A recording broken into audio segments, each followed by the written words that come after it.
Growing up in a low-income household.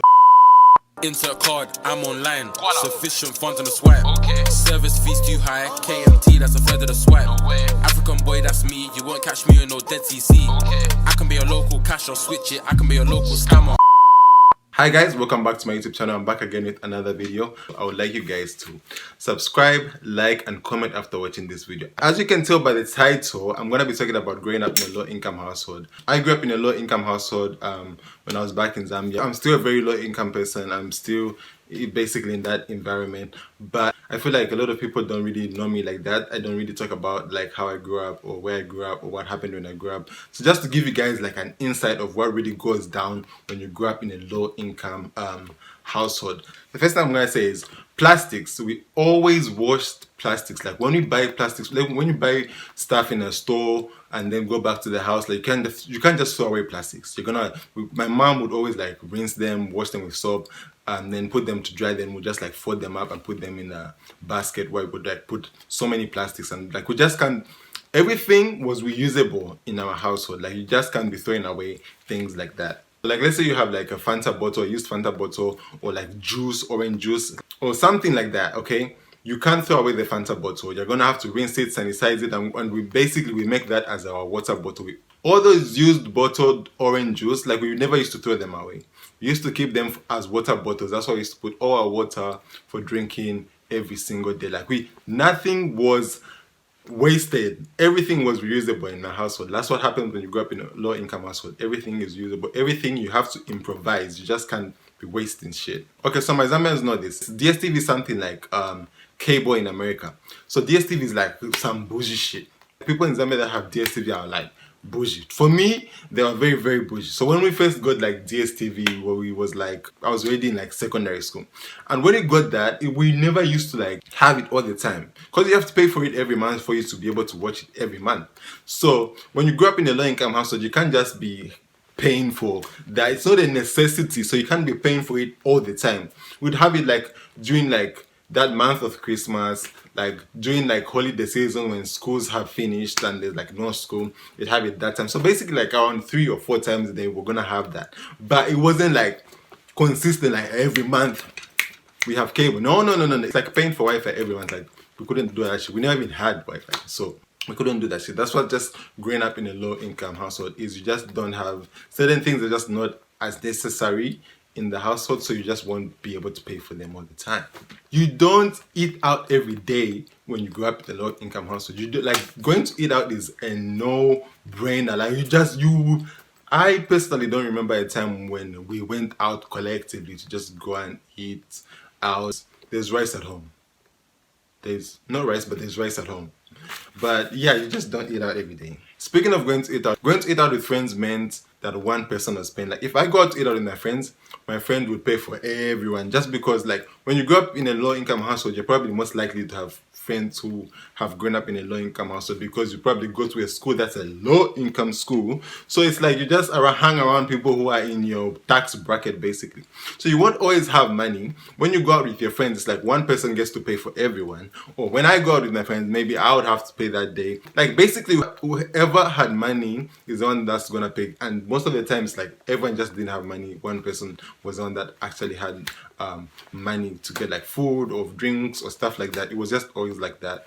Growing up in a low income household, you guys are gonna hear this throughout my video because that's the main basis of this video. You're probably not gonna have your own room. Like it's almost impossible to have your own room. Like who do you think you are?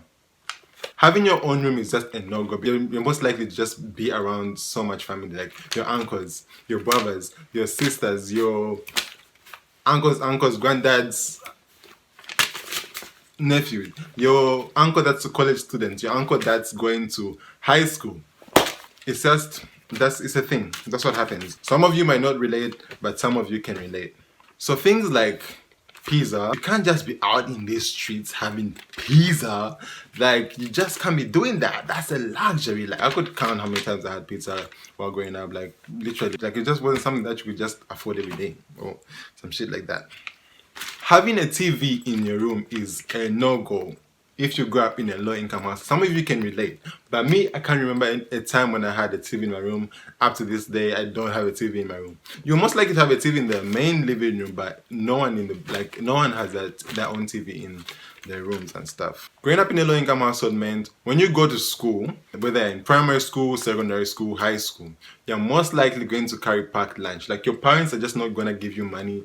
Your parents are gonna give you bread and some egg to carry to school. You're not gonna be out here looking like the cool kids who always carry their money to school to buy some food from the tuck shop or the cafeteria or some shit like that. You don't do that in a low income household. At least for me, we didn't do that. Your mom is most likely to buy you oversized clothes. So this is what they will do. They'll buy you clothes that will fit you. Like, this is how your clothes will fit you. They'll always deliberately buy you clothes that are oversized just so they could fit you for the next 3 years, so that you don't have to buy jackets and clothes all the time. Like, personally, anytime I went to buy shoes, they always bought me shoes that were like 2 sizes up, and then I'll just wear like an extra sock or two socks in it so they could fit. And then I would have those shoes for like 3 or 4 years and I'll just be wearing them. Growing up in a low-income household, you're most likely to boil water for bathing on the stove or in the kettle. Zambians, am I lying? You will not have hot water just casually running from the tap. That's just not possible in low-income households. You get me? For me, I'm just too lazy to just warm water, put them on the stove. I just used to bath cold water and move on with life. Growing up in a low-income household meant that you are most likely to get kicked out of school for not paying your tuition every once in a while. Like, personally, I used to get kicked out of school at least every once a term or semester, whatever you guys call it.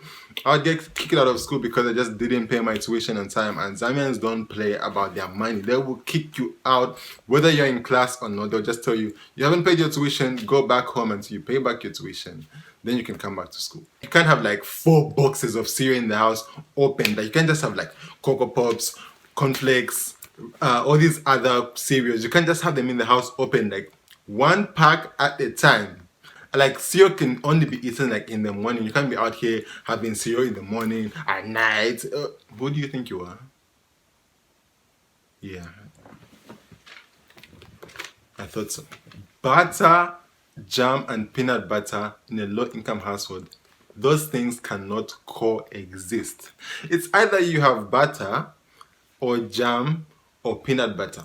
But most likely you're gonna have butter, like in a low-income house. Like, this is something that you can live with without having to have like jam and peanut butter.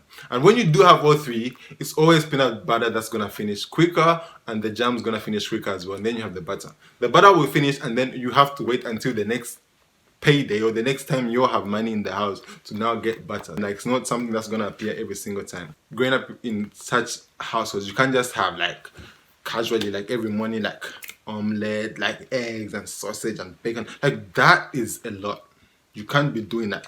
You can't just have that every single, like, that's once in a while you have a luxurious breakfast, like sausage and eggs and bacon and all of that mixed up in your breakfast. But most likely on a regular day, it's always bread and butter with black tea.